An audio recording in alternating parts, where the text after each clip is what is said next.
సాయంత్రం అవగానే మా పిల్లలైతే బయటికి తినడానికి వెళ్దాం అన్నారండి. ఇంకా నేను కూడా సరే అని బయటికి అయితే తీసుకువెళ్ళాను.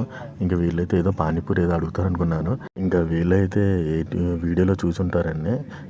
పునుగుల చాట్ అయితే తిందాం అన్నారు. ఇంకా నేనైతే మన వైజాగ్ ఫేమస్ అయిన పునుగుల చాట్ తినడానికి తీసుకువెళ్ళాను వీళ్ళకి. ఇది వచ్చి మన వెనిలా వేప చెట్టు దగ్గర ఉంటుందండి. ఇంకా నేను అక్కడికి వెళ్ళగానే మనోడైతే వేడి వేడి పునుగులు అయితే వేస్తున్నాడు. ఇంకా నేనైతే ఫస్ట్ ఒక పునుగులు ప్లేట్ అయితే తీసుకున్నానండి. ఇంకా తింటూ ఇంకా మనోడైతే పునుగుల చాట్ అయితే తయారు చేసాడు. ఇంకా మావాడు చూడండి ఎంత సంతోషపడిపోతున్నాడో పునుగులు తింటూ. ఇంకా పునుగుల చాట్ అయితే మనోడు చేసి ఇచ్చాడండి. చాలా అంటే చాలా బాగుంటుంది పునుగుల చాట్, ట్రై చేయండి. ఆ తర్వాత ఇంకా మేము ఇంకా స్పెషల్ చాట్ అయితే తయారు చేయమన్నానండి నేను. అది జంతికలతో తయారు చేయమన్నాను చాట్. ఇది వచ్చి క్రిస్పీగా చాట్ తింటూ చాలా బాగుంటుందండి. ఇంకా తినేసిన తర్వాత మేమైతే ఇంటికి వచ్చిన తర్వాత మా మమ్మీ అయితే ఫంక్షన్కి వెళ్ళాలండి. ఇంకా చాట్ తినేసిన తర్వాత ఫంక్షన్కి వెళ్తారు అనుకున్నాను. కానీ ఏదో ఒకటి వెళ్దాలి, బిర్యానీ ఉండదు కదని వెళ్ళిపోయాను.